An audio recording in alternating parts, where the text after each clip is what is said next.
नमस्कार, बहुत स्वागत है आपका। आप देख रहे हैं सबसे बड़ा अखाड़ा। मैं हूं आपके साथ शिल्पा तोमर। संसद का मॉनसून सत्र हंगामेदार तो चल ही रहा है, लेकिन इस सत्र में जिस तरह का कांग्रेस का रवैया रहा है, उसने जिस तरह से बीजेपी सरकार पर निशाना साधा है और पेगासस, किसान कानून, महंगाई को लेकर सरकार को कटघरे में खड़ा किया है, उससे विपक्ष के रूप में कांग्रेस को एक नई संजीवनी मिली है। लेकिन साथ ही साथ कांग्रेस के पूर्व अध्यक्ष और 2019 में पार्टी के प्रधानमंत्री पद के उम्मीदवार राहुल गांधी ने इस सत्र में जिस तरह से सरकार की मुखालफत की, निशाना साधने को कोई मौका नहीं छोड़ा, यह उनके लिए भी एक बार फिर राष्ट्रीय राजनीति में अपने उभार का एक बढ़िया मौका साबित हुआ। दिल्ली में मंगलवार को उन्होंने अपने आप को विपक्ष का सबसे बड़ा नेता साबित करने के लिए ब्रेकफास्ट यानी कि नाश्ते पर रणनीति बनाने के लिए देश की तमाम विपक्षी पार्टियों को आमंत्रित किया, जहां नाश्ते पर कम और सरकार को घेरने पर ज्यादा चर्चा हुई। विपक्ष के लगभग 100 सांसदों ने इस नाश्ते पर चर्चा की। Trinamool Congress, NCP, Shivsena, DMK, CPI, RJD, Samajwadi party, Jharkhand Mukti Morcha, national conference, Muslim league, RSP, KCM और लोकतांत्रिक जनता दल के नेता भी इस बैठक के लिए पहुंचे, लेकिन बहुजन समाज पार्टी और आम आदमी पार्टी इसमें शामिल नहीं हुई। राहुल गांधी की इस बैठक का एकमात्र उद्देश्य अपनी ताकत को दिखाना था, लेकिन 2019 लोकसभा चुनाव में अपनी पुश्तैनी सीट बचाने में भी नाकामयाब रहने वाले राहुल गांधी की इस नाश्ते वाली पॉलिटिक्स के लिए कौन जिम्मेदार है, ये बड़ा सवाल है। राहुल गांधी को आखिर ये आइडिया किसने दिया? क्योंकि कांग्रेस की लोकसभा में 52 सीटें हैं, वहीं सत्ता पक्ष की 300 से ज्यादा सीटें हैं, यानी कि कांग्रेस और बीजेपी की सीटों में 6 गुना का अंतर है। और पिछले 7 साल से कांग्रेस को बीजेपी ने हाशिए पर रखा हुआ है। यहां तक कि राहुल गांधी को अपनी जमीन तलाश करने अमेठी से वायनाड तक जाना पड़ा। यहां तक कि विपक्ष के कई नेता तो राहुल गांधी की खुलेआम मुखालफत भी करते दिखाई दिए। उन पर निशाना साधने से बाज नहीं आते, लेकिन जिस तरह से संसद सत्र की शुरुआत से ही पूरा विपक्ष उनके नेतृत्व में आगे बढ़ता नजर आ रहा है, क्या ये किसी बड़ी रणनीति का हिस्सा है? और तो और अपनी खोई जमीन पाने की कोशिश में लगे राहुल गांधी ने एक और ये नायाब तरीका अपनाया है क्या? बैठक के बाद साफ हो गया कि विपक्ष की क्या रणनीति रहेगी, क्योंकि विपक्षी सांसदों ने कॉन्स्टिट्यूशन क्लब से संसद तक तेल की ऊंची कीमतों के विरोध में साइकिल यात्रा भी निकाली। ऐसे में साफ है कि पेगासस और किसान कानून पर विरोध कर रहा विपक्ष पेट्रोल डीजल की बढ़ती कीमतों और महंगाई को लेकर सरकार को घेरेगा। राहुल गांधी के नेतृत्व में संयुक्त विपक्ष आगे की दशा दिशा तय करेगा, लेकिन बड़ा सवाल उठता है, आखिर राहुल गांधी के इस उभार के पीछे कौन जिम्मेदार है? आज की चर्चा इसी मुद्दे पर।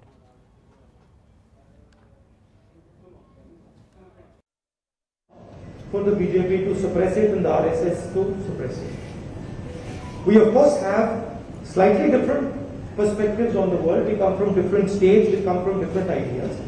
But I think we should develop a foundation of unity. And then within that foundation of unity, we can have a few discussions and few arguments where we disagree with each other. But I think it is important that now we start to come up with the principles of the foundation of this unity. Finally, Kharge ji mentioned something which is, I don't know if many of you would like to do it or not, and it's completely up to you.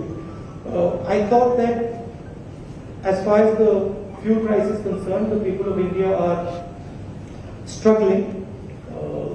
They are struggling with the amount of money they have to pay for their cars. So I thought symbolically, if we go from here to Parliament on cycles, it would be interesting. In fact, it would, the opposition feels the pain of the fuel prices. That's it. Anybody who, of course, many people won't be able to do it. They'll be uncomfortable, but only people who are comfortable riding a cycle, we've arranged the. सारे विपक्षी नेता एक होके हमने उन्होंने यही कहा, Pegasus issue ये बहुत बड़ा मुद्दा है देश के लिए। हो सकता है देहातों में इसका चर्चा नहीं होगी। ऐसे में यहां पर इस मुद्दे पर बहुत सारे सवाल खड़े होते हुए, मसलन राहुल विपक्ष का मेल आखिर है ये किसका खेल? विपक्ष से राहुल की यारी क्या पड़ेगी सरकार पर भारी? ये भी बड़ा सवाल है। जिस तरह से लगातार विपक्ष को एकजुट करने की यहां पर कोशिशें देखने को मिल रही है, ममता बनर्जी हो या फिर राहुल गांधी हो, मकसद सबका एक ही, किसी तरह से बीजेपी को सत्ता से बेदखल करना, नरेंद्र मोदी को हराना। रागा की चाल यानी कि राहुल गांधी की चाल क्या सरकार को करेगी बेहाल? राहुल गांधी की चाल के पीछे है किसका दिमाग? पीके का खेल क्या सरकार को करेगा फेल? विपक्ष को जोड़ने की कोशिश, क्या ये है पीके की रणनीति? रिलॉन्च होंगे राहुल गांधी, क्या रंग लाएगी पीके की कोशिश? आज इन्हीं तमाम सवालों के जवाब खोजने की हम करेंगे कोशिश। हमारे साथ एक पूरा खास पैनल इस समय जुड़ा हुआ है। पैनल का मैं तारुफ आपसे करवा दूं। हमारे साथ बीजेपी प्रवक्ता धनंजय गिरी जुड़ चुके हैं, बहुत बहुत स्वागत करती हूं आपका। हमारे साथ कांग्रेस प्रवक्ता रिटायर्ड विंग कमांडर अनुमा आचार्य जी जुड़ी हुई है, बहुत बहुत स्वागत है मैम आपका। हमारे साथ टीएमसी प्रवक्ता संजय सरकार मौजूद है, आपका बहुत स्वागत करती हूँ संजय जी। राहुल लाल हमारे साथ राजनीतिक विशेषज्ञ के तौर पर स्टूडियो में मौजूद है, बहुत स्वागत है राहुल जी आपका। प्रोफेसर विवेक सिंह राजनीतिक विशेषज्ञ के तौर पर आप भी हमारे साथ जुड़े हुए हैं, आपका भी बहुत बहुत स्वागत करती हूँ। चर्चा की शुरुआत सबसे पहले अनुमा जी आपके साथ करना चाहूंगी। राहुल गांधी की रणनीति कैसे पड़ने वाली है सरकार पर भारी?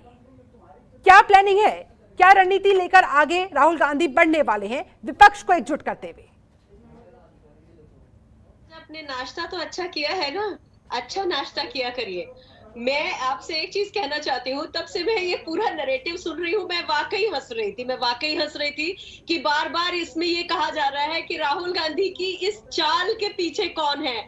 मैं आपका पूरा स्नेह और पूरा सम्मान बरकरार रखते हुए मैं पूछना चाहती हूँ कि आपकी स्क्रिप्ट के पीछे कौन है, जो भूल गया कि सितंबर पिछले साल से मानसून सत्र में प्रश्नकाल और शून्यकाल की परंपरा खत्म हो गई है। ये उनको ध्यान नहीं रहा लिखते समय, ये लिखते समय ध्यान रखना चाहिए, क्योंकि ये केवल एक तरीके का नैरेटिव हम सेट नहीं करेंगे। जब पहले प्रश्नकाल और शून्यकाल होता था तो सब तरह के सवाल पूछे जाते थे प्रश्नकाल में पहले और बचे हुए सारे समय में शून्यकाल में। ये दोनों चीजें कोरोना के नाम पर पिछले साल खत्म की गई थी, इस बार क्यों नहीं है? सवाल ये होना चाहिए। और दूसरी चीज ये है कि जब पहले 2013-14 में मीडिया जो था वो इस तरह के सवाल कभी नहीं पूछता था कि किसकी साजिश है, किसकी चाल है। जब लोकतंत्र को खतरा होगा, मीडिया, विपक्ष और जनता साथ आते हैं। यही इस देश के लोकतंत्र की परंपरा है, ये हमें ध्यान रखना चाहिए। मैं ये मानती हूँ कि मानसून सत्र जो है वो अभी चला नहीं, लेकिन इस बात की रवायतें भी बीजेपी ने खड़ी की हुई हैं। आपको अगर याद हो तो 2014 के समय जो यूपीए का सत्र था उसमें 96% से घटाकर 43% हो गई थी इसकी जो काम करने की जो ड्यूरेशन थी, तो इफेक्टिवनेस कम होती है। और तब श्रीमती स्वर्गीय सुषमा स्वराज जी ने और अरुण जेटली ने कहा था कि कभी कभी लोकतंत्र का ना चलना भी, कभी लोकसभा या राज्यसभा का ना चलना भी लोकतंत्र के फेवर में होता है।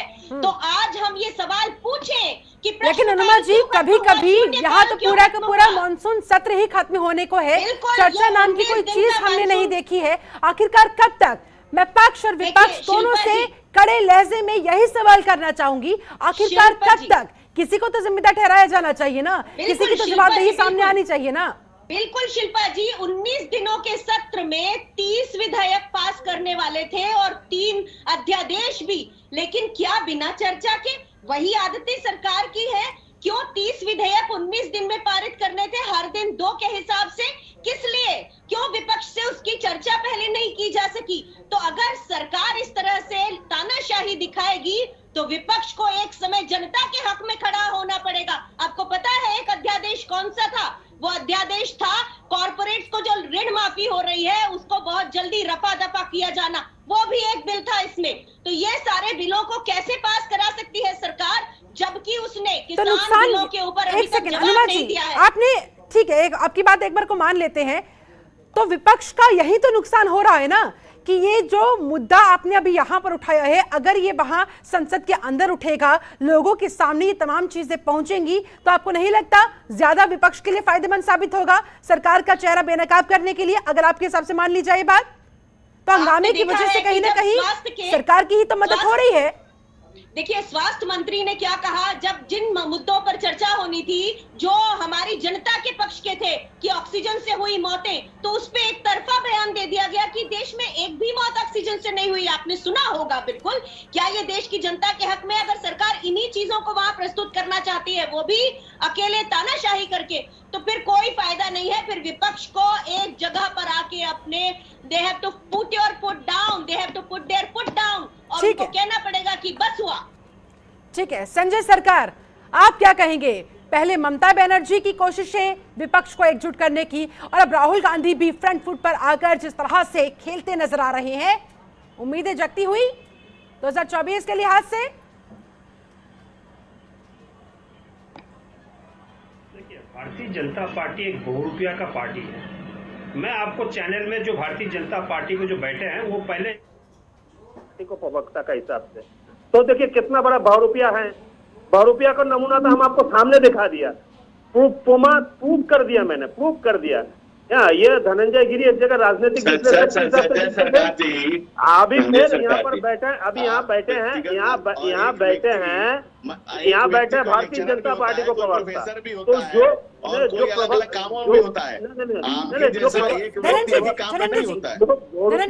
आपके पास एक बार सबके लिए ओपनिंग कमेंट ले लो, उसके बाद सर आती हूँ आपके पास। जो बहुरूपिया बना यहाँ दिखा रहा है, बिल्कुल, मैं सभी पैनलिस्ट से मैं यही दरखास्त करूंगी एक बार फिर से कि प्लीज व्यक्तिगत तंज यहाँ बिल्कुल अलाउ नहीं होगा। प्लीज व्यक्तिगत तंज से बचे सर, क्योंकि डिबेट पूरी की पूरी फिजिकल हो जाती है। अब संजय जी की बात सुन लेते हैं। धनंजय जी एक बार सुन लेते हैं पूरी बात, संजय जी की क्या कहना चाह रहे हैं। आपने बंगाल में जब नरेंद्र मोदी चुनाव प्रचार करने गया, इतना बड़ा बड़ा दाढ़ी बना दिया है, वहां पर बोल हम रविंद्रनाथ टैगोर है, लेकिन बंगाल का जनता बोले ये ठगेंद्रनाथ टैगोर है। फिर बंगाल में जाके बोला हम रवि ठाकुर है, फिर बंगाल का जनता बोले ये सनी ठाकुर है। सनी ठाकुर का मतलब समझता है, शनि देवता जो होता है उनका सनी ठाकुर है। तो ये बहुरूपिया का पार्टी के बीच में अगर पेगासास का अगर कहीं भी आप समस्या समाधान मांगेंगे, ये तो हो नहीं पाएंगे। देखिए क्यों पेगासास कैसे तरफ से दिया, पेगासास तो हैक नहीं करता है, सिर्फ हैकिंग में मैटर नहीं, आपको जितना प्राइवेसी है उसको खत्म कर देगा। आप बेडरूम में है, बेडरूम में आप सोए हैं, आप टॉयलेट में जा रहे हैं, वहां तक भी पेगासास मतलब नजरदारी कर रहा है। सोचिए कितना भयानक और कितना खतरनाक चीज 300 करोड़ रुपया देके हिंदुस्तान में लेके आए हैं ये भारतीय जनता पार्टी।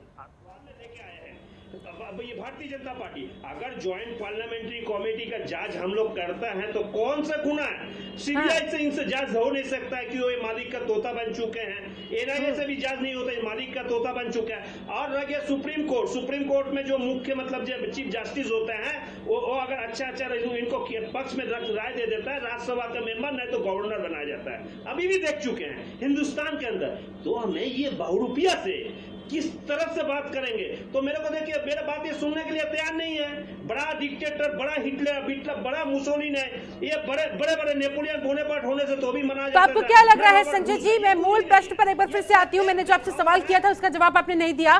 क्या इस तरह से विपक्षियों को एकजुट करते हुए आप लोगों को लग रहा है सरकार पर वो दबाव बनाया जा सकेगा ताकि वो मजबूर हो जाए जांच के लिए, जिसकी मांग बार बार की जा रही है, ताकि ये जो अवरोध उत्पन्न हो चुका है संसद के अंदर, ये जो हंगामा चल रहा है संसद के अंदर, वो खत्म हो सके? देखिए टोटल जितना पार्टी है सब अगर गठबंधन करके लड़ेंगे, भारतीय जनता पार्टी देखिए डिवाइड एंड रूल मतलब अंग्रेज लोग जैसे करते थे।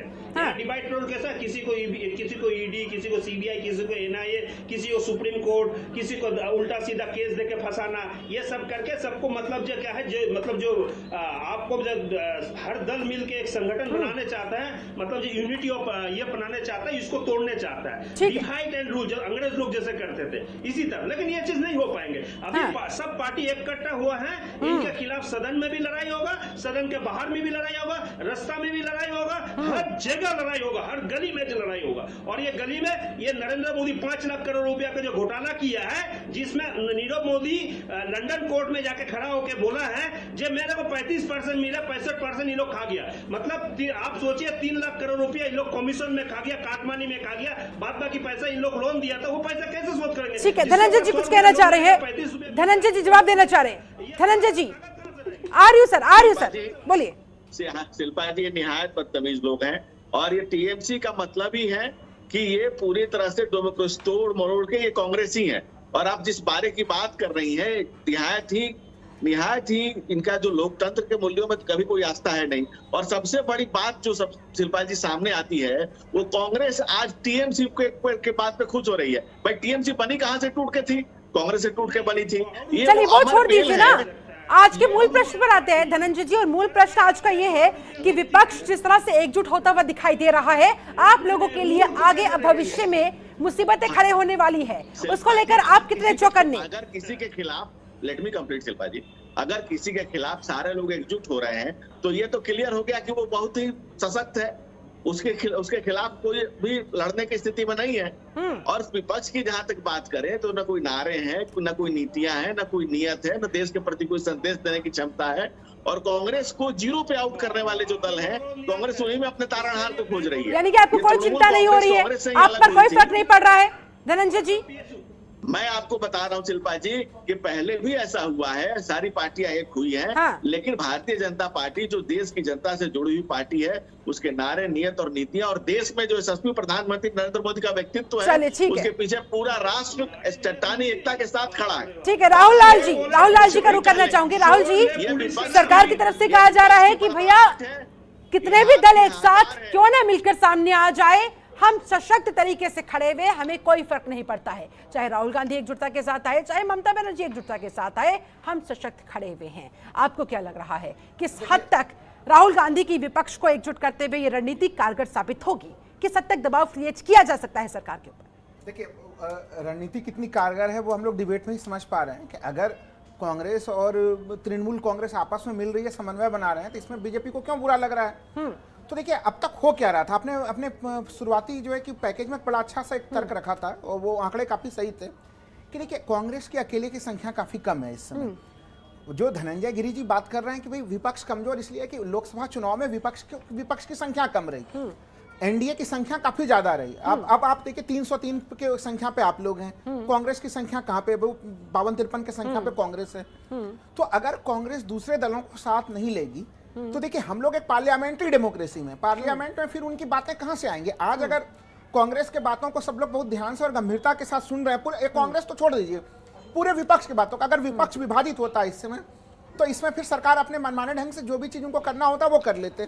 लेकिन चूंकि सभी दल, चूंकि ममता बनर्जी ने भी काफी गंभीर प्रयास किया, आपने देखा कि किस तरह से वो दिल्ली में रही और 5 दिन तक लगातार रही, उसके पहले से ही लगातार अलग अलग दलों के लोग आपस में मिल रहे हैं, तमाम तरह की रणनीति बना रहे हैं। तो इस कारण से सरकार अब आज के समय उस हालत में नहीं है कि सरकार विपक्ष को दरकिनार कर सके। विपक्ष अगर खंड खंड में बटा हुआ होता तो फिर विपक्ष कहीं पता ही नहीं चलता था। और मुद्दे इतने बड़े हैं इस समय, देखिए जो मुद्दे विपक्ष लेके चल रहा है, क्योंकि लगातार भारतीय जनता पार्टी की तरफ से कहा जा रहा है कि विपक्ष के पास कोई मुद्दा नहीं है। कोरोना काल के जो मामले में जो मिसमैनेजमेंट है वो मुद्दा है, महंगाई का मामला है, किसान बैठे हुए हैं पिछले 8 महीने से, वो एक बड़ा सा मामला है, पेगासस का मामला सबसे बड़ा मुद्दा है जिसके ऊपर सरकार किसी भी हालत में चर्चा कराने से इनकार कर रही है। वो जरूर पब्लिकली कह रही है। और देखिए विपक्ष को सफलता कितनी मिली है शिल्पा जी, कि खुद जो एक तरह से देखिए इनके अधिकांश तो भारतीय जनता पार्टी विपक्ष को, एक मैं पूरा कर दूं कि देखिए बीजेपी के, एनडीए के जो अधिकांश सहयोगी दल हैं वो अलग हो चुके थे, लेकिन उनके पुराने सहयोगी दल नीतीश कुमार, उन्होंने भी पेगासस मामले में जांच की मांग की है, जहां पे बीजेपी काफी ज्यादा रिजिड है। तो विपक्ष को अपने ही खेमेबंदी में नहीं है, वो एनडीए के घटकों को भी मुद्दों के आधार पे अपने साथ वो जोड़ पा रही है। ये एक तरह से विपक्ष की सबसे बड़ी सफलता है शिल्पा जी, कि अब सत्ता पक्ष में शंदमारी भी हो रही है इस मामले पे। ऐसे में राहुल जी, मैं ये दरअसल आपसे समझना चाह रही हूँ, विपक्ष आंकड़ों के लिहाज से अगर बात करें कमजोर है, विपक्ष इसी पर कोशिश कर रहा है कि किस तरह से गठबंधन करते हुए तमाम अन्य विपक्षी दलों को एक साथ लेते हुए मजबूत टक्कर यहां पर सरकार को दी जा सके।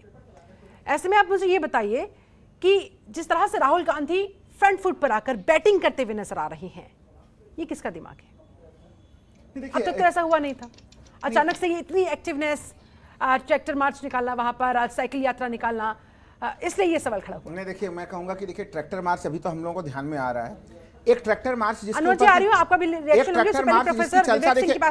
जिसकी चर्चा की उल्टे जो है कि मीडिया में थोड़ी नेगेटिव हुई। हम लोगों को याद है कि वो पंजाब के मुख्यमंत्री के साथ भी एक ट्रैक्टर पे बैठे थे और किसानों का मामला उस समय भी उठा था, लेकिन उस समय वो मुद्दा, किसानों का मुद्दे को उसमें जो है कि छोटा कर दिया गया, बड़ा मुद्दा ये बना दिया कि राहुल गांधी सोफा सेट लगा के क्यों बैठे। तो लंबे समय से मैं देख रहा हूं कि इधर हाल के समय में वो काफी ज्यादा सक्रिय हैं। ये सक्रियता तो देखिए 2019 का जब लोकसभा के चुनाव होते हैं, उन्होंने बड़े मुद्दों के साथ उसमें इस्तीफा दिया था, तो एक तरह से वो अपने लॉजिकल रूप से एक रास्ते के साथ चल रहे हैं। वो अपने संगठन को भी मजबूत करने का प्रयास था, उन्होंने वो उसमें भी देना चाह रहे थे कि अगर जो पार्टी की हार हुई है तो उसमें किसकी जिम्मेवारी है, उन्होंने आंतरिक तौर पर भी संगठन में उठाया।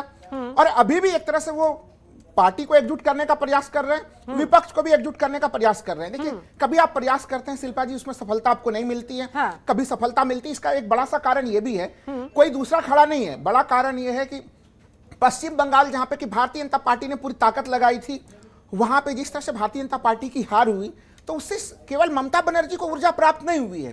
उस पूरे घटनाक्रम से संपूर्ण विपक्ष को ऊर्जा की प्राप्ति हुई और पूरा विपक्ष अभी काफी ऊर्जा के साथ सरकार से सवाल पूछ रहा है। ये सवाल इसलिए भी खड़ा हुआ ना, जिस तरह से लगातार पीके के साथ राहुल गांधी ने बैठक की, मुलाकात की, तो कहीं ना कहीं जहन में आया। चलिए ठीक है, आप हमारे साथ। पीके लगातार हम लोग देखिए इस मामले में पीके हैं। पीके जिस तरह से कभी एक तरह से हम लोग देखते हैं, कभी वो महाराष्ट्र में होते हैं, कभी दिल्ली में होते हैं, तो लगातार पश्चिम बंगाल के राजनीति के बाद से उनका भी लगातार ये प्रयास चल रहा है और पीके कई बार अपना लोहा भी मनवा चुके हैं। नहीं, लेकिन हम लोग ये नहीं कह सकते कि ये पूरा प्लान जो है कि राहुल गांधी नहीं है, इसके साथ केवल पीके का ही प्लान है। ये देखिए, ये कलेक्टिव रिस्पांसिबिलिटी के साथ चीजें आगे बढ़ रही हैं। कोई एक आदमी नहीं है, पूरा का पूरा विपक्ष इसमें सहयोग कर रहा है, तभी आज इस समय भारतीय जनता पार्टी बैकफुट पे खड़ी है। चलिए ठीक है, प्रोफेसर विवेक सिंह, आप इससे कितना सहमत, या आपकी राय अलग है, जुदा है? देखिए शिल्पा जी, अभी हम लोग बात कर रहे थे मानसून सत्र की, तो देखिए मानसून सत्र में जो हो रहा है हम सबको पता है उसके पीछे जिम्मेदार कौन है। हम सब बात करते हैं कि देखिए, मैं बार बार कहता हूं कि विपक्ष को अपनी आवाज उठानी चाहिए, उसमें किसी को कोई दिक्कत नहीं है, लेकिन आवाज उठाने का आपका तरीका क्या है? संसद चर्चा के लिए है और चर्चा लोग सरकार करना चाहती है, लेकिन चर्चा से कौन भाग रहा है? बिल्कुल दृष्टिगत हो रहा है कि विपक्ष चर्चा से भाग रहा है। आप बोल रहे हैं लगातार जो बीजेपी है वो बिल पास कर रही है, तो क्यों ना पास करे? आप चर्चा करने को तैयार नहीं है, आप चर्चा से भाग रहे हैं, विपक्ष का पता ही नहीं है। तो विपक्ष का अपना रोल समझना चाहिए और एक सकारात्मक विपक्ष की भूमिका निभाना चाहिए। कम से कम आप चर्चा में तो पार्टिसिपेट करिए। आप लगातार 19 दिन से चर्चा में व्यवधान डाल रहे हैं, कोई चर्चा हो ही नहीं रही है। दूसरी बात अभी एक आई है राहुल गांधी के ऊपर। देखिए, राजनीति के सबसे बड़ा नेता कौन है, इसको दिखाने की एक पुरजोर कोशिश की जा रही है। कभी ममता बनर्जी दिखा रही हैं, कभी राहुल गांधी दिखा रहे हैं, और इसमें कहीं ना कहीं प्रशांत किशोर की जो रणनीति है उसका एक पार्ट है। अब देखिए, राहुल गांधी की बार बार लॉन्च करने की कोशिश की जा रही है, इस बहाने भी लॉन्च करने की कोशिश की जा रही है, जो कि मुझे सफल होते नहीं दिख रही है। अब देखिए, प्रशांत किशोर ने ममता बनर्जी के साथ रहा, उन्होंने काम किया, उनको सफलता मिल गई। ममता बनर्जी आई, उन्होंने अपना दिखाया कि वो विपक्ष के एक बड़ी नेता है। राहुल गांधी अभी दिखा रहे हैं। और मैं एक बात और कहना चाहूंगा शिल्पा जी, देखिए अभी टीएमसी के प्रवक्ता ने दाढ़ी पर सवाल खड़ा किया, जो कि उचित नहीं है। एक प्रधानमंत्री के बारे में ऐसे अनर्गल बात तक कहीं नहीं करनी चाहिए। रही बात जेपीसी की, आप जांच की मांग कर रही है, अगर ज्वाइंट पार्लियामेंट्री कमेटी की जांच बैठती है, उसमें कौन सबसे ज्यादा लोग होंगे? सरकार के लोग होंगे। फिर आप इसके बाद फिर आप कहोगे इसमें सरकार के लोग कैसे काम होगा? एक लास्ट में राहुल लाल जी ने कहा कि विपक्ष एकजुट है। विपक्ष एकजुट कहाँ है? समाजवादी पार्टी कहाँ है? आप कहाँ है? शिरोमणि कहाँ है? कहाँ विपक्ष एकजुट है? राहुल गांधी ने जो पहले बैठक बुलाई थी चाय के लिए, कोई नहीं गया था, तो कहाँ विपक्ष? हम तो नहीं दिख रहा है बिल्कुल भी कि एकजुट है। मैं आपको करेक्ट कर दूं, समाजवादी पार्टी तो गई थी, बसपा नहीं पहुंची, आम आदमी पार्टी नहीं पहुंची इसके अंदर। ठीक है अनुमा जी, प्रोफेसर विवेक कह रहे हैं भैया विपक्ष अगर हंगामा ही करता रहेगा तो सरकार तो इसका फायदा उठाएगी ना। जिस तरह से आप लोग कह रहे हैं कि एक तरफा चर्चा कराए बिना सरकार बिल पास करवा रही है, तो सरकार तो करवाएगी। सरकार को तो दिखाना है कि भैया देखिए, हंगामे के बीच में हमने किस तरह से काम किया है, जनता के बीच कहीं ना कहीं पहुंचकर सिंपैथी तो गेन करनी है। तो ऐसे में क्या नहीं लगता विपक्ष को अपनी रणनीति में कुछ बदलाव लाना चाहिए ताकि वो सरकार को घेर सके और अपने मुद्दे भी उठा सके? मुझे ये 100% मालूम है कि आप सरकार की तरफ से पैरवी नहीं कर रही हैं, आप निष्पक्ष हैं। लेकिन मैं एक चीज बता दूं कि राहुल गांधी जी पिछले साल भी हमने देखा, हर बार उन्होंने राफेल से लेकर और अब तक हर मुद्दा उन्होंने उठाया है जो सही है। तो वो मत ढूंढिए कि उसके पीछे किसका हाथ है, क्योंकि राहुल गांधी जी लंदन से एमफिल हैं, उनकी छवि बिगाड़ी गई है। वो एंटायर पॉलिटिकल साइंस के ग्रेजुएट नहीं है जो कि आगे वाले लोग हैं। तो उनके पास एक सही डिग्री है, वो समझदार है, उनकी छवि धूमिल की गई, ये हमें पता है। जो वो कहते हैं कि विपक्ष का ये है हंगामा और हम कहते हैं सत्ता पार्टी का है ये ड्रामा, पूरी कहानी ये है। विवेक सिंह जी को मैंने कई प्रोग्राम्स में मैं उनके साथ रही हूँ, वो मुझे बहुत संतुलित लगते हैं, लेकिन इस बार मुझे उनकी जो बात है उसमें एक दो चीजें कहनी है। उन्होंने कहा कि इससे सरकार का फायदा हो रहा है, विपक्ष कहीं नहीं है। बिल्कुल गलत बात है। पेगासस के ऊपर अगर उन्होंने अपना हिंदुस्तान पढ़ा है तो देवकी नंदन खत्री जी की चंद्रकांता संतति है, उसमें जो अय्यार है, जासूसी की जो कहानी है, वो इस देश के आम लोगों ने पढ़ी है। हमें पता है जासूस क्या क्या कर सकते हैं, और जब वो देश के लोगों पर हो तो उस जासूसी का तो क्या कहना, वो तो देशद्रोह के बराबर है। और एक मैं देख रही हूँ बहुत देर से बीजेपी प्रवक्ता का चेहरा बड़ा टेंशन में है, तो मैं उनके लिए कुछ दो अच्छे शब्द बोलना चाहती हूँ जो उन्हीं के शब्द है। आत्मालाप, आत्मस्तुति, आत्म प्रवंचना से अलिप्त जागतिक अराजकता से दूर जीव और जगत के अंतर संबंध को महसूसते सत्य को अपने पक्ष में करने के बजाय सत्य के साथ खड़े होने की तैयारी, ये उनका परिचय है। जब आप उनके बारे में पढ़ते हैं तो इस परिचय वाले व्यक्ति ने अगर आज ये ठान लिया है कि एक आत्मालाप, एकालाप करने वाले आत्ममोहित व्यक्ति के साथ खड़े हैं आज, तो वो एक बात हमें देखने में आती है, वही बीजेपी के साथ हो रहा है। बीजेपी का हर तर्क बहाना है, सत्ता की मलाई तो खाना है पर जिम्मेदारी नहीं निभाना है और जवाबदेही से भी बच जाना। ठीक है, धनंजय जी से लेंगे जवाब, लेकिन फिलहाल मुझे यहाँ पर रुकना होगा एक बहुत छोटे से ब्रेक के लिए। ब्रेक के बाद लौटेंगे तो करेंगे जानने की कोशिश, चर्चा को आगे बढ़ाते हुए, कि राहुल और विपक्ष का खेल किसका है खेल और किसका बिगड़ेगा खेल। फिलहाल वक्त छोटे से ब्रेक का, लौटेंगे जल्द। ब्रेक के बाद बहुत स्वागत है आपका। आप देख रहे हैं सबसे बड़ा अखाड़ा। चर्चा हो रही है जिस तरह से राहुल गांधी विपक्ष को एकजुट कर रहे हैं, जिस तरह से राहुल गांधी ने आज साइकिल यात्रा निकाली, पूरी तरह से एक्टिव मोड में नजर आ रहे हैं। ऐसे में आज हम सवालों के जवाब खोजने की कर रहे हैं कोशिश। मसलन राहुल विपक्ष का मेल आखिर किसका है ये खेल और किसका बिगड़ेगा खेल। विपक्ष से राहुल की यारी क्या पड़ेगी सरकार पर भारी। राहुल गांधी की चाल क्या सरकार को करेगी बेहाल। राहुल की चाल के पीछे किसका दिमाग। पीके का खेल क्या सरकार को करेगा फेल। विपक्ष को जोड़ने की कोशिश क्या ये है पीके की रणनीति।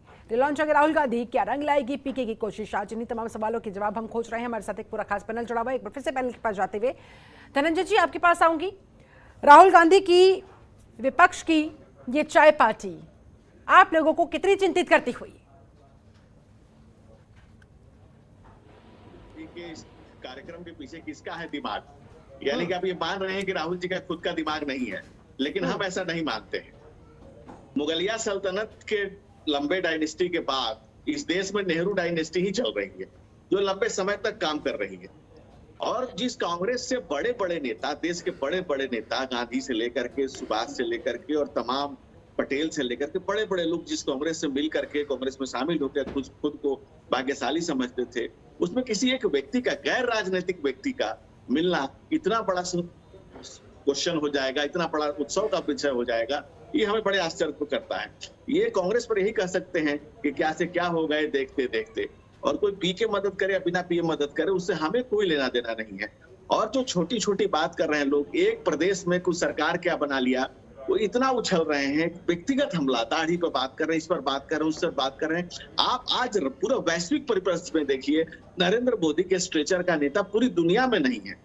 और कच्छ से कामरू, कश्मीर से मेरा सवाल था कि आप कितने चिंतित हो रहे हैं, क्योंकि आपकी पार्टी के नेताओं की तरफ से तमाम जो प्रतिक्रियाएं सामने आनी शुरू हो जाती है, अगर आपको 1% भी चिंता नहीं है तो फिर इग्नोर क्यों नहीं कर देते।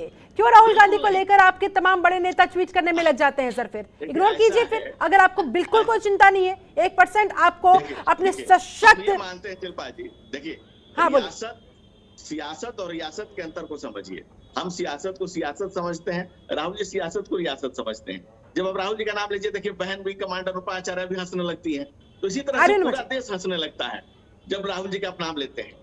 क्योंकि हम ये विपक्ष का सम्मान करते हैं, हम लंबे समय तक विपक्ष में रहे और हम ये मानते हैं कि एक मजबूत और स्वस्थ लोकतंत्र के लिए, मजबूत और रियासत और सियासत की बात आप कर रहे हैं। अरे भाई, रियासत का सिस्टम तो भी अगर कहीं नजर आ रहा है तो भारतीय जनता पार्टी में नजर आ रहा है कि केवल दो के अलावा कोई दो के अलावा कोई तीसरा तो एक नीति निर्माण में कोई नजर ही नहीं आ रहा है। धनंजय जी देखिए, संख्याओं के मामले पे आप घमंड कर रहे हैं कि भाई संख्या कोई वो कहाँ पे है, संख्या नहीं है। धनंजय जी, संख्या के मामले में कभी 1984 में आप भी 2 पे थे। राजनीति में कभी 2 वाले 303 पे भी पहुंचते हैं और 303 वाले कहां पहुंचेंगे। ये राजनीति में ये चीजें चलती रहती हैं धनंजय जी। आप इसलिए देखिए, इसको आप देखिए, अगर कांग्रेस की सरकार, देखिए कांग्रेस की सरकार अगर लंबे समय तक देश में चली तो उसको हम लोग कैसे कर सकते हैं। ठीक है राहुल जी, एक बार वो जवाब पूरा कर रहे हैं अपना, उसको हम लोग नहीं कर सकते। देखिए, वो जनता के द्वारा चुनी गई लोकतांत्रिक सरकार थी। आपकी सरकार भी 2019 में जनता ने वोट दिया तब आप आए। अगर कांग्रेस की सरकार भी लंबे समय तक रही है तो वो जनता का मताधिकार लेके वो पहुंचे हैं। ठीक है धनंजय जी, आपकी बात हो गई। मैं राहुल जी का जवाब दे देता हूं कि 2 सीट से अगर हम 303 सीट तक पहुंचते हैं तो अपने विचार के बल से पहुंचते हैं। क्योंकि जब भी देश में, किसी भी राष्ट्र में, किसी भी समाज में, किसी भी काल युग खंड परिस्थिति में जब आप वैचारिक बल को जनता के बीच में लेके जाते हैं तो आप वैचारिक ताकत से उभरते हैं और 2 से 303 जाते हैं। लेकिन जब आप बल को जो है वो किसी परिवार के बल से खोजने लगते हैं, किसी एक परिवार से आप बल पाना चाहते हैं, तो फिर आप विखंडन की तरफ बढ़ते हैं, धीरे धीरे खत्म होने की तरफ बढ़ते हैं और अपने ही अमर बेलों को, अपने ही लोगों को, अपने ही से अलग हो गए लोगों को अपने से जोड़ते हैं। समर्थन नहीं करता, लेकिन जो आप जो परिवारवाद पे हमला कर रहे हैं वो शूट नहीं करता। अब तो आपके अगर देखेंगे भारतीय जनता पार्टी की राजनीति में तो पूरा परिवारवाद की कई सारे आपको पीढ़ियां अलग अलग स्तर पे मिलनी शुरू हो जाएंगी आपको। भाई साहब तो इसलिए देखिए अगर आप परिवारवाद को भारतीय जनता पार्टी दूर करती, कोई ऐसा रूल्स लेके आती कि नहीं एक पीढ़ी शामिल है उसके अगले पीढ़ी को मौका नहीं मिलेगा, तो वो तो एक अलग सा डिबेट का विषय हो। देखिए राहुल जी ऐसा है जब आप लगातार ठीक है अनुराग जी भी जवाब देना चाह रही है, एक सेकंड। ठीक है, 1 मिनट, राहुल जी का जवाब मैं देना जरूरी समझता हूँ। कांग्रेस में तय है कि माता जी बनेगी, माता जी उठा के कुर्सी फेंक देंगी तो पुत्र बनेंगे, पुत्र फेंक देंगे तो माता जी बनेंगी। पूरी दुनिया को पता है। अभी आपके अध्यक्ष जेपी नड्डा जी हैं, उनके पास कितनी शक्तियां बता दीजिए आप बताइए, क्या वो अभी भी अमित शाह के बराबर की शक्ति रखते हैं क्या वो? अमित शाह भले अध्यक्ष पद से हट गए, जेपी नड्डा जी आ गए, पूरी दुनिया जान रही है कि जेपी नड्डा जी के पास कितनी ताकत है और अमित शाह जी के पास कितनी ताकत है। पूरी ताकत है। वो देखिए आप प्रवक्ता धर्म का। ठीक है, और जो पॉइंट यहाँ पर धनंजय जी ने उठाया है, अनुमा जी मैं इसी सवाल के साथ आपके पास आना चाहूंगी कि अध्यक्ष पद का मसला अब तक कांग्रेस सुलझा नहीं पाई है और ऊपर से अब ये जो नया रूप राहुल गांधी का देखने को मिल रहा है, इसीलिए हमने आज का इस सवाल को खड़ा किया है इस शो के अंदर कि ये दिमाग है किसका, क्योंकि अगर राहुल गांधी का होता तो पहले ही हो जाना चाहिए था। अब ये जो फूक फूक कर कदम राहुल गांधी दिखते नजर आ रहे हैं, एक एक करके जो स्ट्रेटेजी राहुल गांधी की तरफ से अपनाई जा रही है, इसलिए मूल प्रश्न खड़ा हुआ। अनुमा जी जवाब दीजिए, और कांग्रेस की रियासत पर और सियासत पर दोनों पर ही यहाँ पर धनंजय जी सवाल खड़े करते हुए जवाब दीजिए। शिल्पा जी, आप मुझे इतनी पसंद है कि मैं आपसे ये सवाल करना नहीं चाह रही हूँ कि आखिर ये स्क्रिप्ट कौन लिख रहा है। भाई ऐसा है, देखिए हर व्यक्ति का अपना अपना एक समय और हर चीज का देश काल और परिस्थिति होती है। आप ये देखिए कि एक समय इस कदर ध्रुवीकरण हुआ इस देश का कि लोग हिंदुत्व को ऐसा समझने लगे कि अचानक वो खतरे में है और अचानक उसके कारण उन्होंने बीजेपी को वोट दिया। और ये तो किसको नहीं मालूम कि अगर पुलवामा नहीं होता तो राफेल की जो मुद्दा था वो जोर पकड़ चुका था। और मैं तो सेना की अधिकारी हूँ और खरीद फरोख्त से ही जुड़ी रही हूँ, तो राफेल की सच्चाइयां भी जानती हूँ। लेकिन मुश्किल ये है ना कि अभी अभी इन्होंने एक बिल वो निकाला है, रूल निकाल दिया है कि कोई भी सेना के अधिकारी इस तरह की बात नहीं कर सकते। तो मैं वही बात करती हूँ जो डोमेन में है, ओपन डोमेन में है। तो कुल मिला के बात यह है कि एक समय जब राहुल गांधी उस करीब पहुंच गए थे, उस समय इस कदर पोलराइजेशन हुआ पुलवामा के कारण कि पूरे देश की जनता को पहले डराया गया और डरा के खुद को उसका तारनहार बताया गया। अच्छा, जब चुनाव होता है तो कहते हैं अकेला शेर काफी है नरेंद्र मोदी जी के लिए, और जब इम्तिहान का समय हो तो कहते हैं वो बेचारा अकेला क्या करे, पूरी जनता को साथ देना चाहिए, लोगों को साथ आना चाहिए। तो ये कौन सी दोगली नीति है? और मेरा ये कहना है कि नाश्ता कोई करे, बीजेपी बदहजमी बीजेपी को हो, अगर डाबर का नापसंद हो तो पतंजलि का पाचक चूर्ण ही खा ले, लेकिन कम से कम ये संभाल ले और समझ जाए कि जल्दी से नाश्ता पानी हो रहा है विपक्ष के बीच में, एकजुटता हो रही है विपक्ष के बीच में। अगर आप इतने ही मजबूत है तो फिर आपको बदहजमी क्यों हो रही है? हमको हमें कहाँ दिक्कत हो रही है? देखिए, स्वस्थ और मजबूत लोकतंत्र के लिए विपक्ष का जो मजबूत होना बेहद जरूरी है और हम खुद इसकी वकालत करते हैं। लेकिन विपक्ष जो है वो जनता के बीच में अपना विश्वास खो चुका है। विपक्ष के लिए जनता के पास कोई विश्वास नहीं है। ये देखिए राहुल जी खेलते रहते हैं, खिलौने से खेलते रहते हैं, उनके प्रवक्ता भी ऐसे खेल रही है। ये खेल नहीं चाहिए, झुकना सीखना पड़ता है सर लोगों के कदमों में। जमहूरियत में हाथ सरदारी नहीं आती। ये तमाम बड़ी बड़ी बातें आपने बंगाल चुनाव के समय ममता बनर्जी को लेकर भी कही थी सर, याद होगा आपको? क्या शिल्पा जी? ये तमाम बड़ी बड़ी बातें बीजेपी की तरफ से बंगाल चुनाव में ममता बनर्जी के लिए भी कही गई थी कि जरा आने दीजिए, वक्त आने दीजिए, रिजल्ट आने दीजिए। उसके बाद क्या हुआ नतीजा तो देखा ना। शिल्पा जी, हम लोग 3 पर थे और 77 पर पहुंचे और जो कांग्रेस आज मुस्कुरा रही है वो 0 पर और जिन 377 लोगों का आंकड़ा ने कांग्रेस को आंकड़ा खत्म आपको किया, बहुत ध्यान में रहता जिन है। लोगों ने कांग्रेस को खत्म लेकिन किया, अगर आप 2019 के लोकसभा चुनाव को देखते हैं धनंजय जी, तो आप तो 121 सीटों पे जीत रहे थे। आप 377 पे क्यों देखते हैं? आप तो इसको ऐसे देखते हैं कि आप 121 से 77 पे पहुंचे। 2019 के लोकसभा नहीं, चुनाव के लेकिन जब आप फैक्ट्स भी विधानसभा तमाम बदलते हैं, पार्टियां अपनी अपनी कन्वीनियंस के हिसाब से ही। ठीक है, संजय जी कुछ कहना चाह रहे हैं। 121 से 77 पहुंचे हैं। फिर जो आंकड़े साहुलियत भरे होते हैं उन्हें तो पेश कर देते हैं, बाकियों को छुपा लेते हैं। ठीक है संजय जी। देखिए, मेरे को बोलने का मौका दिया, बहुत बहुत धन्यवाद आपको। मैं सोचा था ये शो में और बोलिए संजय जी, बोलिए। एक्चुअल मैं बता रहा हूँ, नरेंद्र मोदी दुनिया का सबसे अच्छा प्रधानमंत्री है, ठीक है, मानते हैं।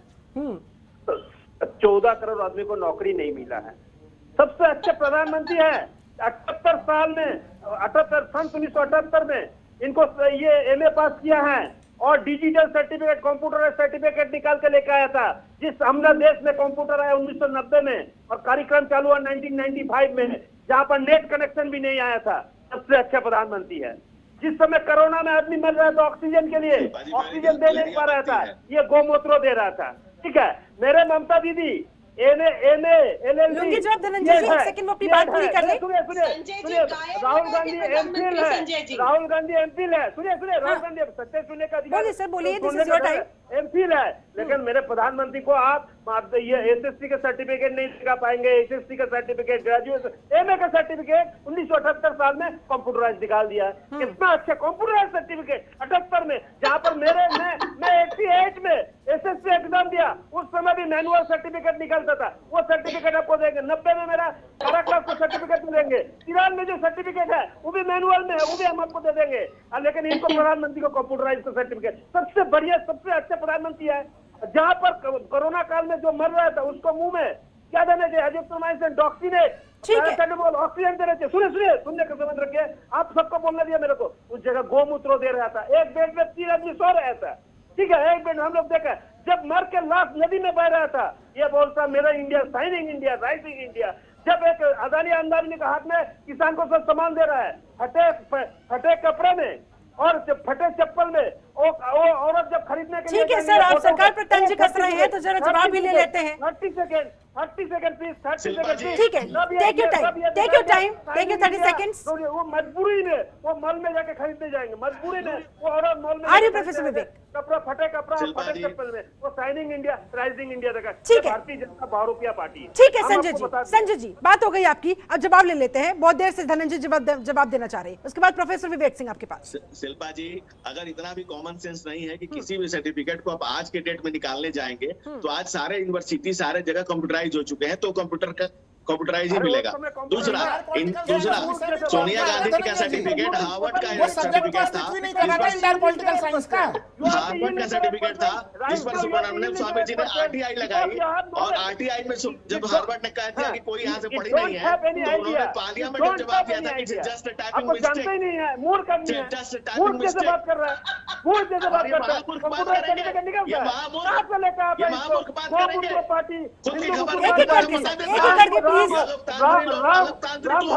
पार्टी और राम के नाम के कंधे लेकर बगल चलने वाली, इसको बस ना है नॉलेज, ना है कुछ, ना है पढ़े लिखा आदमी को बैठाइए, पूरा पढ़े लिखा आदमी को बैठाइए। ठीक है, प्रोफेसर विवेक सिंह भी काफी देर से कुछ कहना चाह रहे हैं। एक second sir, Sanjay ji please, आपको भी रोकना चाहूंगी, धनंजय जी आपको भी मैं रोकना चाहूंगी। प्रोफेसर विवेक सिंह, क्या विपक्ष जिस तरह से एकजुट होता जा रहा है कि सरकार की बौखलाहट, मुश्किलों में पड़ती हुई सरकार नजर आ रही है?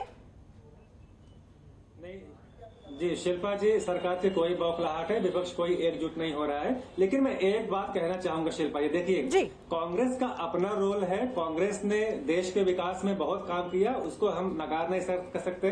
कोई भी प्रधानमंत्री हो, चाहे पंडित जवाहरलाल नेहरू हो, चाहे मोदी हो, सब देश के विकास के लिए काम करते हैं, हमें ऐसा तो नहीं बोल सकते। देखिए दूसरी बात यह है कि जो प्रधानमंत्री भारत का होता है, और आप चाहे मनमोहन सिंह को देख लीजिए, चाहे अटल बिहारी वाजपेयी को देख लीजिए, चाहे PV नरसिम्हा राव को देख लीजिए, चाहे आज के जो प्रधानमंत्री भारत का होता है, मीडिया में ऐसा बनाया जाता है कि दुनिया का सबसे बड़ा नेता वही है। देखिए वेस्ट बंगाल की बात हो रही थी, 3 सीट से 75 सीट जाना, मैं इसको बड़ी कामयाबी मानता हूं, और कांग्रेस को TMC ने खत्म कर दिया। और मैं एक लास्ट बात बोलना चाहूंगा कि देखिए आपने जब भी डिग्री लिया हो 1980 हो 1970 हो 1960 हो, आप इस ग्रेड को लेने जाते हैं। अगर आप 2008 में जाएंगे 2010 में जाएंगे तो कंप्यूटराइज मिलेगी।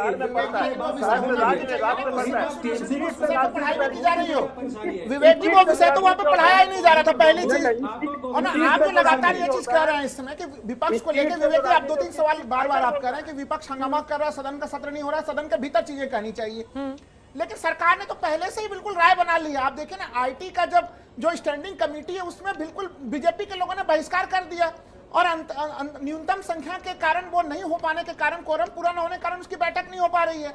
वहां पे जो आईटी के जो है गृह मंत्रालय के अधिकारी थे या जो दूसरे और आईटी विभाग के जो अधिकारी आने थे वो भी नहीं आते, वो जवाब भी नहीं देते कि हम क्यों नहीं उस कमेटी में आ रहे हैं। तो देखिए सरकार ने एक तरह से, देखिए जब इस तरह का गतिरोध कोई उत्पन्न होता है तो उसमें स्टैंडिंग कमेटियों की रोल महत्वपूर्ण होती है, वहां से भी कुछ चीजें समाधान निकाले जाते हैं। सरकार ने स्पष्ट रूप से संकेत दे दिया है कि वो पेगासस मामले पे कोई भी बातचीत करने के लिए तैयार नहीं है। तो देखिए ऐसे में फिर विपक्ष के पास क्या रास्ता बचता है, और फिर विपक्ष तो उसका लाभ उठाएगा। तो ऐसे में आप ये हम आरोप नहीं लगा सकते, क्योंकि फ्लो मैनेजमेंट की जिम्मेवारी जो सत्तारूढ़ सरकार है, केंद्रीय जो संसदीय मंत्री है, उनकी जिम्मेवारी बनती है कि वो संसद में फ्लोर मैनेजमेंट करें। और ये तब भी और आवश्यक है जबकि आपका कोरोना के कारण शीतकालीन सत्र नहीं हो पाया था जी, उस पिछला सत्र भी आपका नहीं चल पाया। तो सरकार तो खुद ही हमें ऐसा दिख रहा है कि वो विपक्ष को मौका दे रही है। प्रोफेसर सिंह कह रहे हैं कि विपक्ष अगर मनमानी करता रहेगा तो फिर कैसे काम चलेगा, कैसे सरकार फिर इस फ्लोर मैनेजमेंट को संभाल पाएगी? सरकार तो फ्लोर मैनेजमेंट कर सकती है ना, वो अगर ये बताइए विपक्ष पेगासस के मामले बात करना चाहती है, बात करने दीजिए।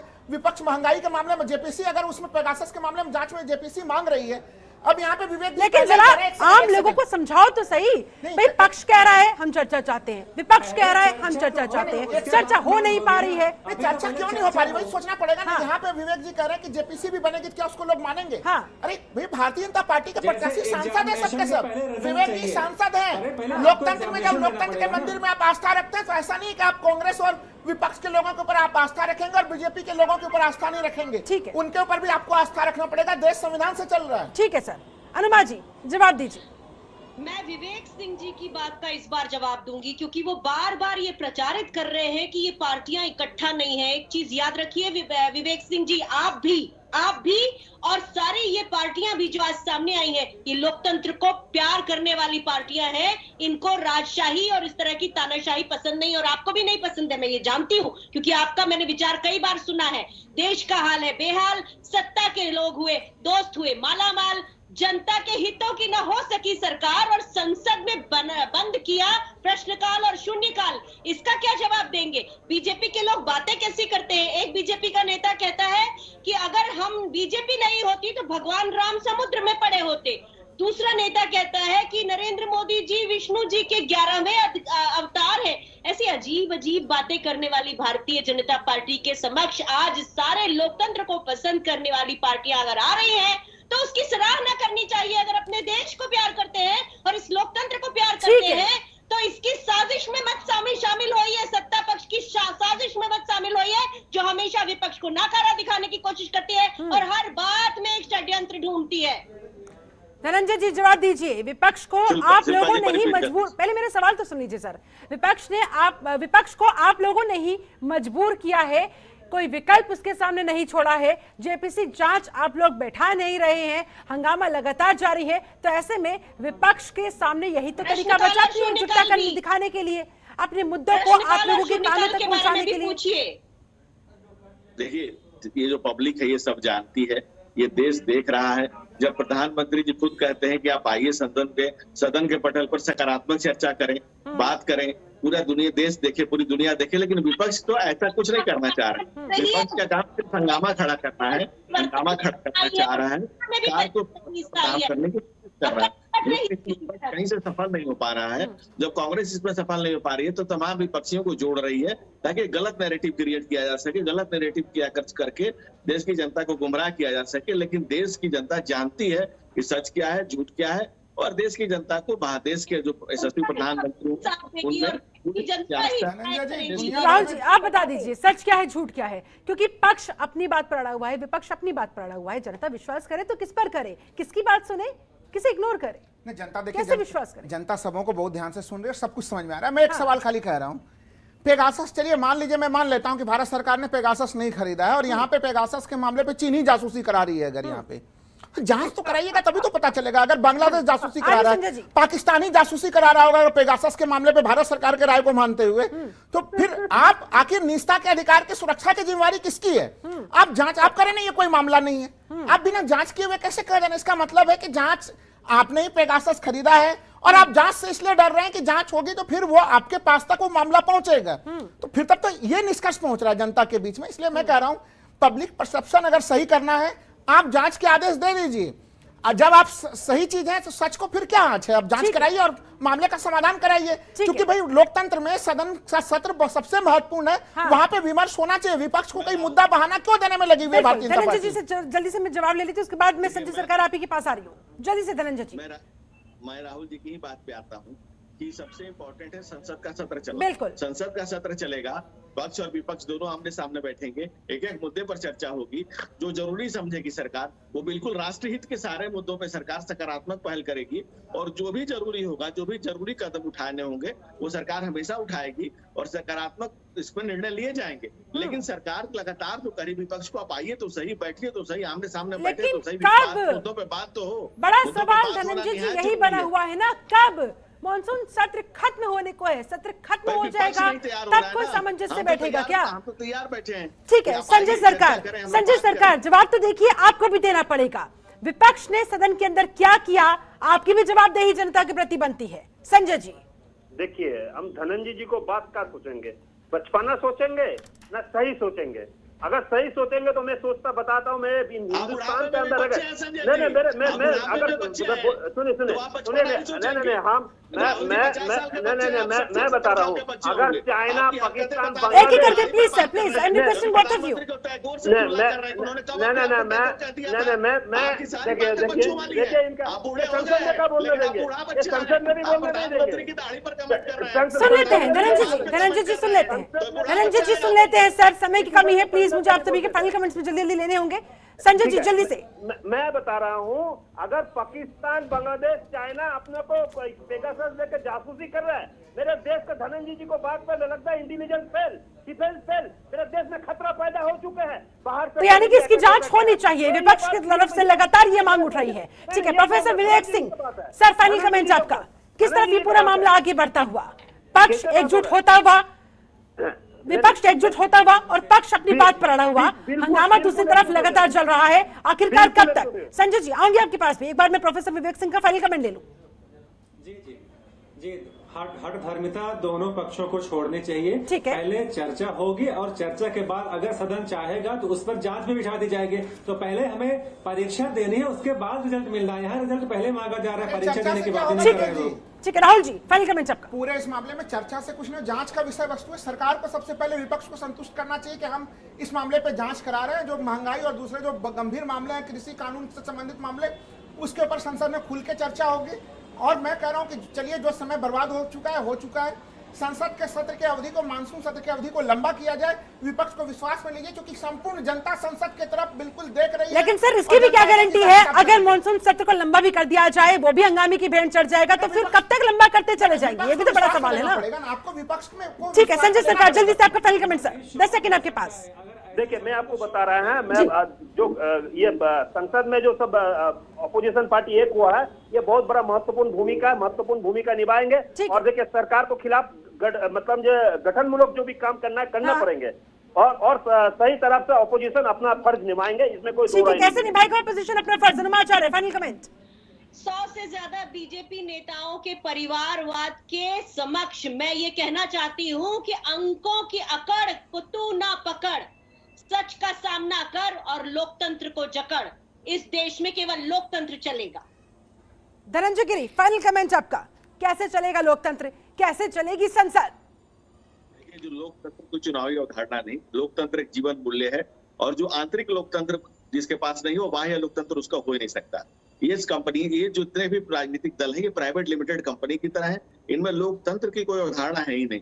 लोकतंत्र को अगर कोई जीता है तो सच्चे अर्थों में भाजपा जीती है, जिसका संगठन महामंत्री दक्षिण से आता है, तो पार्टी का अध्यक्ष बाहर से आते हैं। में ले पाएंगे धनंजय जी, क्योंकि तभी हंगामा थामा जा सकता है। Is it possible? देखिए देखिए हमारे पास देश की जनता का पूरा विश्वास है, देश की जनता का विश्वास हमारे पास है और हमारा विश्वास देश की जनता में। और बाकी ये टिपिकल कहाँ रहेंगे सदन के अंदर तो जनता नहीं जाती ना सर, जनता ने जो अपने प्रतिनिधि चुनकर सदन के अंदर भेजे हैं उनका विश्वास आपको जीतना पड़ेगा, तभी कार्य वहां पर सुचारू रूप से आगे चल पाएगा। चुनाव के बाद चलिए ठीक है, समय बस इतना ही था। आप सभी मेहमानों का बहुत बहुत शुक्रिया मेरे साथ इस खास चर्चा में जुड़ने के लिए, बहुत बहुत धन्यवाद समय निकालने के लिए।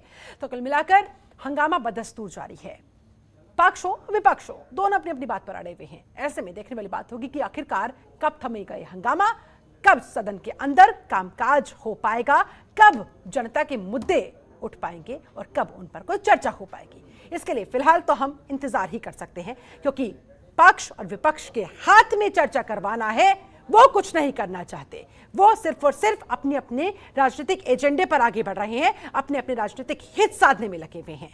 जनता लेकिन समझदार है, देख रही है, सबको जांच रही है और परख भी रही है। समय आने पर जवाब जनता की तरफ से भी सामने आएगा और वो इतना जबरदस्त जवाब होगा कि तमाम राजनीतिक दलों की शायद बुद्धि ठिकाने आ जाए।